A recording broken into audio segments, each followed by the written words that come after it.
Hello friends, welcome to VSLY tasty kitchen. Oven இல்லாமல் hotel டேஸ்ட்டில் tandoori chicken வீட்லேயே ஜூஸியாக காரசாரமான தந்தூரி செய்யலாம்.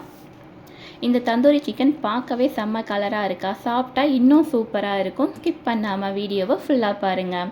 இந்த மாதிரி ரெசிபிக்கு மறக்காமல் நம்ம சேனலை சப்ஸ்கிரைப் பண்ணிக்கோங்க. வாங்க வீடியோக்குள்ளே போகலாம். ஃபஸ்ட்டு ஸ்டவ் ஆன் பண்ணி ஒரு பேன் வச்சுக்கோங்க. தந்தூரிக்கு தேவையான மசாலாவை ரெடி பண்ணிடலாம். இப்போ 2 ஸ்பூன் அளவுக்கு மல்லி சேர்த்துக்கலாம். ஒரு 2 நிமிஷம் மீடியம் ஃப்ளேமில் வச்சு நல்லா ஃப்ரை பண்ணிக்கோங்க. 1 ஸ்பூன் அளவுக்கு ஜீரகம் சேர்த்துக்கோங்க. 1 ஸ்பூன் அளவுக்கு மிளகு சேர்த்துக்கலாம். அது கூடவே 1 ஸ்பூன் சோம்பு சேர்த்துக்கோங்க. எல்லாத்துலேயும் நல்லா மிக்ஸ் பண்ணி விட்டுக்கோங்க. பிரியாணி இலை, பட்டை, 10 ஏலக்காய், 10 கிராம்பு, ஒரு அன்னாச்சி பூ, கல்பாசி சேர்த்துக்கோங்க. 7-8 வரமிளகாய் சேர்த்துக்கோங்க. எல்லாத்தையும் லோ ஃப்ளேமில் வச்சு நல்லா ஃப்ரை பண்ணதுக்கப்புறம் கொஞ்சமாக கஸ்தூரி மேத்தி சேர்த்து ஃப்ரை பண்ணிக்கிறேன். இப்போ ஸ்டவ் ஆஃப் பண்ணிவிட்டு ஒரு பிளேட்டுக்கு மாற்றி இதை ஆற விட்டுறலாம். ஆறினதுக்கப்புறம் ஒரு மிக்சர் ஜாரில் சேர்த்துக்கோங்க. இது கூடவே நான் கலருக்காக 1 ஸ்பூன் அளவுக்கு காஷ்மீரி ரெட் சில்லி பவுடர் சேர்த்துருக்கேன். இப்போ நல்லா பவுடராக அரைச்சி எடுத்துக்கோங்க. தந்தூரி மசாலா ரெடி ஆயிடுச்சு. இதை நீங்கள் எக்ஸ்ட்ரா இருந்ததுன்னா ஒரு பாக்ஸில் போட்டு ஸ்டோர் பண்ணி வச்சுக்கலாம். நீங்கள் தந்தூரிக்கு சிக்கன் வேணும்னு கேட்டாலே கடையில் இந்த மாதிரி கட் பண்ணி கொடுப்பாங்க. இந்த மாதிரி சிக்கனை நல்லா வாஷ் பண்ணிவிட்டு சின்ன சின்ன கோடுங்களாக போட்டு எடுத்துக்கோங்க. அப்போ தான் நம்ம மசாலா எல்லாம் உள்ளே நல்லா கோட்டாகி டேஸ்டியாக இருக்கும். இன்றைக்கி நான் 2 பீஸ் வாங்கியிருக்கேன். இதான் 1/2 kg இருந்தது.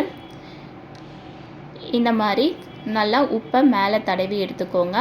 1/2 லெமன் எடுத்து அதையும் பிழிஞ்சு இந்த மாதிரி அப்ளை பண்ணிக்கோங்க.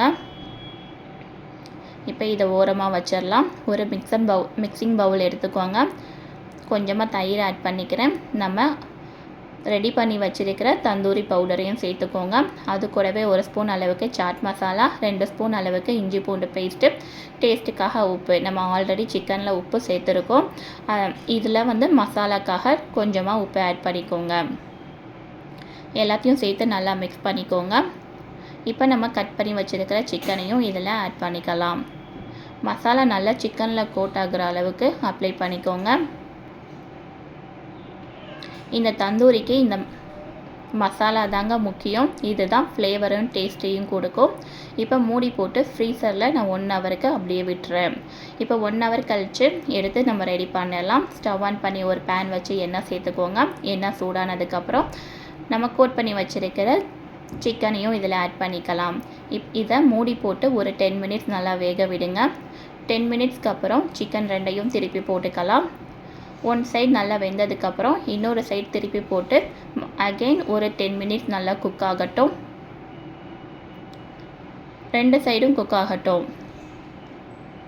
இந்த பக்கமும் 10 மினிட்ஸ் குக் ஆனதுக்கப்புறம் மறுபடியும் திருப்பி போட்டு ஒரு 5 மினிட்ஸ் குக் பண்ணுங்கள். அகெயின் இன்னொரு பக்கமும் 5 மினிட்ஸ் குக் பண்ணுங்கள். இந்த மாதிரி நல்லா குக் ஆனதுக்கப்புறம் எண்ணெயெல்லாம் பிரிஞ்சு வரும். எக்ஸ்ட்ரா மசாலாவை இந்த மாதிரி சிக்கனில் அப்ளை பண்ணி விடுங்க. ஒரு 5 மினிட்ஸ் கழித்து மசாலா எல்லாமே சிக்கனில் நல்லா கோட் ஆகிரும். பாருங்கள், இந்த மாதிரி ஆகிரும். இந்த டைமில் நம்ம லைட்டாக க்ரில் பண்ணி எடுத்துக்கலாம். அப்போ தான் அந்த ஸ்மோக்கி ஃப்ளேவரோட சூப்பராக இருக்கும். பாருங்கள், இந்த மாதிரி 2 சைடும் திருப்பி போட்டு எடுங்க. அடுப்பை ஹை ஃப்ளேமில் வைக்க வேணாம். அப்புறம் சிக்கன் ரொம்ப ஓவராக கருகின மாதிரி ஆயிரும். லோ ஃப்ளேமில் வச்சு இந்த மாதிரி குக் பண்ணி எடுங்க. சூப்பர் டேஸ்டியான கிரில் ரெடி ஆகுது பாருங்கள். இந்த மாதிரி நம்ம 2 சிக்கனையுமே அடுப்பில் காட்டி எடுத்துக்கலாம்.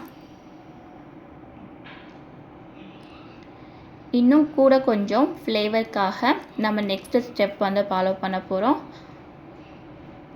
இந்த மாதிரி 2 சைடும் நல்லா குக் ஆனதுக்கப்புறம் நான் என்ன பண்ணுறேன்னா, இந்த மாதிரி தேங்காய் ஓடு எடுத்து அடுப்பில் நல்லா காட்டி ஒரு சின்ன பவுலில் வச்சு கொஞ்சமாக நெய் இல்லைன்னா பட்டர் ஆட் பண்ணால் லைட்டாக புகை வர ஆரம்பிக்கும்.